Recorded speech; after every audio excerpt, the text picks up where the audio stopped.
La première chose à faire pour battre Tyson, c'est bien sûr de mémoriser le code 007 373 5963. Vous allez l'entrer souvent, donc apprenez-le. On commence le combat. La partie la plus critique, c'est le premier round. Donc la première minute et demie du round.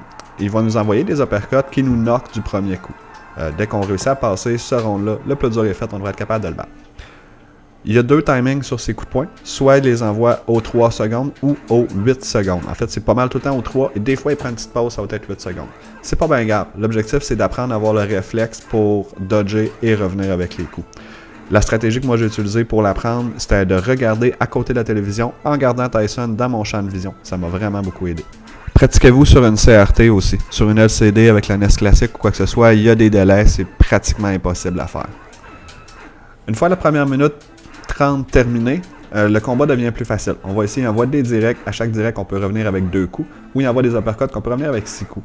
La stratégie à adopter, c'est de ne pas le knocker, de garder son énergie le plus bas possible jusqu'à la fin du round. C'est pour ça ici que vous voyez que je reviens pas avec des coups de poing, que j'en mange une coupe. À chaque fois qu'on reçoit un coup, on peut lui en redonner à peu près 2 autres pour rétablir et gagner un petit peu d'énergie. Donc, on garde son énergie le plus bas possible. Ce qu'on va faire, c'est commencer le deuxième round, puis que le premier coup qu'on va donner va le knocker. Comme ça, on va avoir tout le round pour le knocker 2 fois.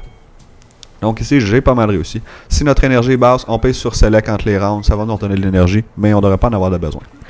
Le deuxième round va commencer. Tyson va nous envoyer des coups au corps qu'on doit bloquer absolument en pesant par en bas. À chaque fois qu'on va en bloquer un, on va envoyer une gauche au corps. Donc, dès le premier coup que je vais le toucher, je vais le knocker. Et ensuite, si on réussit à en placer, on va gagner une étoile. Il va faire ça pendant 1 minute ou jusqu'à ce qu'on ait plus de cœur et qu'on flash rose, qu'on ne peut plus frapper.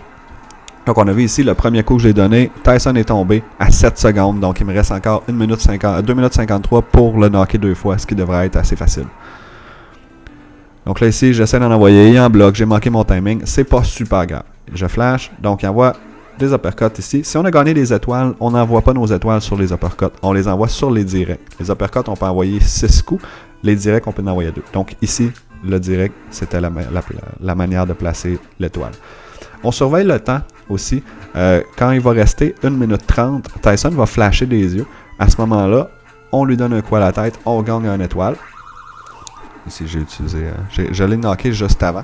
Mais ça, on gagne une étoile. Tout de suite après qu'on ait gagné l'étoile, on va bloquer 4 fois au corps. Donc, il va nous envoyer 4 directs qu'on ne peut pas contrer. On les bloque. Ensuite, il va envoyer 2 uppercuts. Important de les dodger et de ne pas utiliser l'étoile à ce moment-là parce qu'il va la bloquer. Donc, on dodge les 2 uppercuts. Ensuite, il envoie les directs. On peut utiliser l'étoile. Les directs, on voit l'étoile. Poup. Et le reste du combat devrait être assez simple. Et voilà. Tyson est à terre 3 fois. Pendant le deuxième round, on a gagné par TKO. J'espère que vous avez maintenant réussi à battre Tyson. Si vous avez réussi, écrivez-le en commentaire. Postez une image. J'aimerais vraiment ça voir ça.